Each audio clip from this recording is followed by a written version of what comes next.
What if a part of me doesn't actually want to heal? This is an honest answer for all the women above 40 who are listening. Hello, I'm Laura, and today I want to answer one of the most honest questions I've ever heard from one of my clients. What if a part of me doesn't actually want to heal?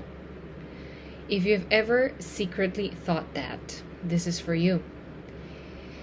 Quick note, this is educational only, not medical advice, and always talk with your doctor before changing anything with your health.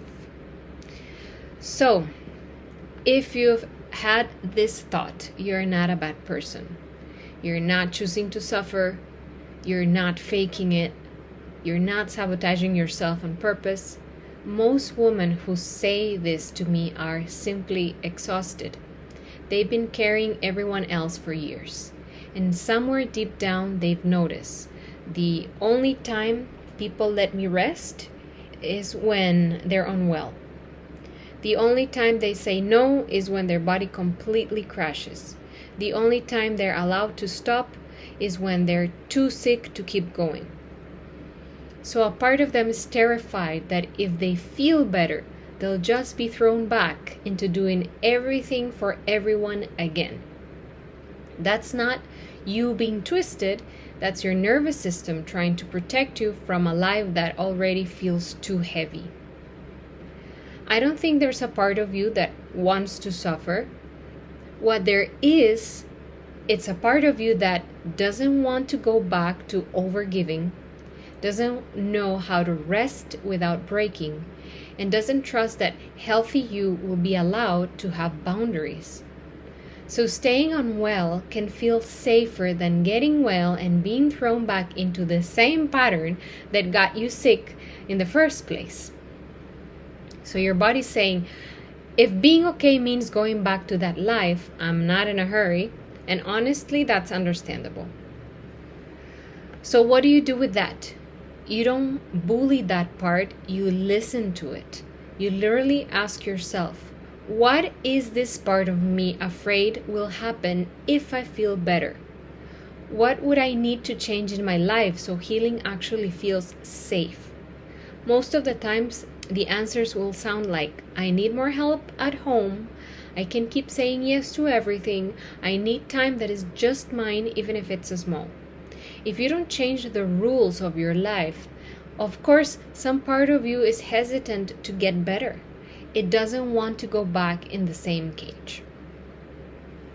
So just a quick pause. If you're hearing this and thinking, okay, this is hitting a nerve, I created a free 3-minute midlife inflammation score just for women over 40. It's a short set of questions about energy, sleep, digestion, pain, mood that helps you see where you are on the inflammation spectrum and what your next gentle step could be. You can take it in about 3 minutes. The link is right below in this video and in the pinned comment.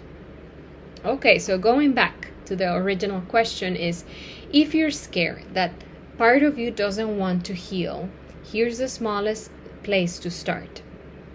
Before you add another protocol, ask, if my body did feel better, what is the one thing in my life that will have to change so I don't end up burned out again?